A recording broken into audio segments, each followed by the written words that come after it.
بسم اللہ الرحمن الرحیم۔ السلام علیکم ناظرین، امید ہے آپ سب خیریت سے ہوں گے۔ پیش خدمت ہے آج کی اردو سٹوری۔ ہو سکتا ہے ہم اپنے والدین کو سمجھنے میں غلطی کر رہے ہوں۔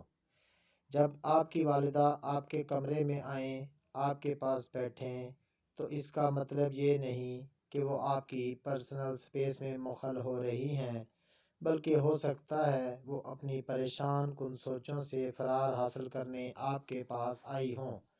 جب آپ کے والد آپ کو صبح سویرے جگا دیں اور آپ کو اپنے ساتھ سودا سلف لینے کے لیے لے جائیں، تو ہو سکتا ہے وہ صرف آپ کے ساتھ دوستی کا تعلق قائم کرنے کی کوشش کر رہے ہوں، مگر اپنے طریقے سے۔ جب آپ کی والدہ آپ سے پوچھیں موبائل استعمال کرنے کے دوران کہ آپ کیوں ہنس رہے ہیں، تو وہ آپ کی زندگی میں مداخلت نہیں کر رہی، وہ بس آپ کی زندگی کا حصہ بننا چاہتی ہیں، کیونکہ آپ دونوں کی اب مشکل ہی بات ہو پاتی ہے، اور شاید غیر ارادی طور پر یہی موضوع انہیں بات شروع کرنے کے لیے سوچا ہو۔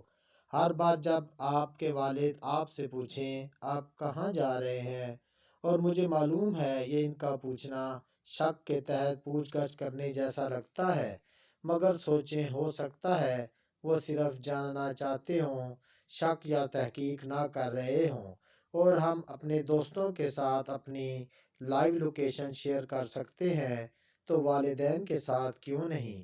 آپ جانتے ہیں آپ کی والدہ باہر کے کھانے کو ناپسند نہیں کرتی، بلکہ وہ اس بات کو ناپسند کرتی ہیں کہ وہ آپ کے لیے بے حد محبت سے کچھ بنائیں، مگر آپ باہر سے کچھ منگوا لیں، اور جب وہ آپ کی پسند کا کھانا بنائیں تو وہ صرف یہ امید رکھتی ہیں کہ آپ کے منہ سے تعریف سن سکیں کہ یہ بہت مزے کا بنایا ہے آپ نے والدہ۔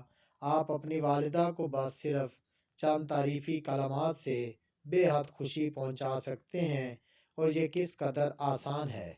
سب کے والد عموماً کہتے ہیں کہ میں آپ لوگوں کے لیے ہی کماتا ہوں، مگر آپ کو ڈانٹتے ہیں اگر آپ اپنی پسند کی کتابیں یا کپڑے لیں۔ یہ بات عجیب لگتی ہے، بری لگتی ہے، مگر سوچیں آپ کے والد اپنی زندگی میں کتنی محنت کر کے یہاں تک پہنچے ہیں، اور آپ بھی محنت کر رہے ہیں۔ وہ پیسے کی اہمیت کو جانتے ہیں، وہ صرف یہ چاہتے ہیں کہ آپ اعتدال سے خرچ کریں، فضول خرچ نہ بنے۔